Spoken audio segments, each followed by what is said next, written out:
Pemanasan global dan perubahan iklim. Bagaimana kita bisa tahu?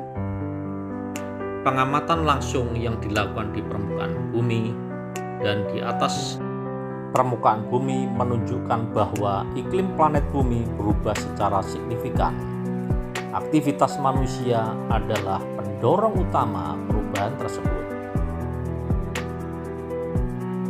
Iklim bumi telah berubah sepanjang sejarah. Hanya dalam 650.000 tahun terakhir telah terjadi 7 siklus gerak maju dan mundur glasial. Dengan berakhirnya zaman es terakhir secara tiba-tiba sekitar 11.700 tahun yang lalu menandai dimulainya era iklim modern dan peradaban manusia. Sebagian besar perubahan iklim ini disebabkan oleh variasi yang sangat kecil di orbit bumi yang mengubah jumlah energi matahari yang diterima planet kita. Tren pemanasan saat ini sangat penting karena jelas merupakan hasil dari aktivitas manusia sejak pertengahan abad ke-20 dan berlanjut pada tingkat yang belum pernah terjadi sebelumnya selama ribuan tahun. Tidak dapat disangkal bahwa aktivitas manusia telah menghangatkan atmosfer, laut, dan daratan, dan bahwa perubahan luas dan cepat di atmosfer, laut, kriosfer, dan biosfer telah terjadi.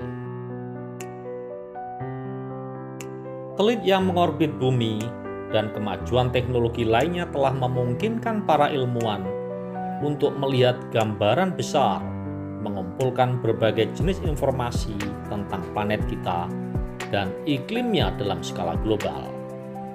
Kumpulan data ini yang dikumpulkan selama bertahun-tahun mengungkapkan sinyal adanya perubahan iklim. Kenaikan suhu global. Suhu permukaan rata-rata planet telah meningkat sekitar 2,12 derajat Fahrenheit atau 1,18 derajat Celcius sejak akhir abad ke-19. Perubahan yang sebagian besar didorong oleh peningkatan emisi karbon dioksida ke atmosfer dan aktivitas manusia lainnya. Sebagian besar pemanasan terjadi dalam 40 tahun terakhir, dengan 7 tahun terakhir menjadi yang terpanas. Tahun 2016 dan tahun 2020 terikat untuk tahun terpanas dalam sejarah. Pemanasan laut. Lautan telah menyerap sebagian besar peningkatan panas ini. Dengan 100 meter teratas atau sekitar 328 kaki, lautan menunjukkan pemanasan lebih dari 0,6 derajat Fahrenheit atau 0,33 derajat Celcius sejak tahun 1969. Bumi menyimpan 90% energi ekstra di lautan. Lapisan es yang menyusut. Lapisan es Greenland dan Antartika telah berkurang masanya. Data dari Gravity Recovery dan Climate Experiment NASA menunjukkan Greenland kehilangan rata-rata 279 miliar ton es per tahun antara tahun 1993 dan tahun 2019. Sementara Antartika kehilangan sekitar 148 miliar ton es per tahun.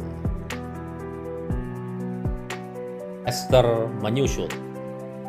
Glacier menyusut hampir di mana-mana di seluruh dunia, termasuk di pegunungan Alpen, Himalaya, Andes, Rockies, Alaska, dan Afrika. Tutupan salju berkurang. Pengamatan satelit mengungkapkan bahwa jumlah tutupan salju musim semi di belahan bumi utara telah menurun selama 5 dekade terakhir dan salju mencair lebih awal. Penurunan es laut Arktik. luas dan ketebalan es laut Arktik telah menurun dengan cepat selama beberapa dekade terakhir. Cuaca ekstrim. Jumlah kejadian suhu tinggi yang tercatat di Amerika Serikat telah meningkat, sementara jumlah kejadian suhu rendah yang tercatat telah menurun sejak tahun 1950. Amerika Serikat juga telah menyaksikan peningkatan jumlah kejadian curah hujan yang intens. Pengasaman laut. Sejak awal revolusi industri, keasaman permukaan air laut telah meningkat sekitar 30%. Peningkatan ini disebabkan oleh manusia yang mengeluarkan lebih banyak karbon dioksida ke atmosfer, dan karenanya lebih banyak diserap ke laut. Laut telah menyerap antara 20% dan 30% dari total emisi karbon dioksida antropogenik dalam beberapa dekade terakhir, 7,2 hingga 10,8 miliar ton per tahun. Kenaikan permukaan laut. Permukaan laut global naik sekitar 8 inci atau 20 cm pada abad terakhir. Namun, angkanya dalam 2 dekade terakhir hampir 2 kali lipat dari abad terakhir dan sedikit meningkat setiap tahun.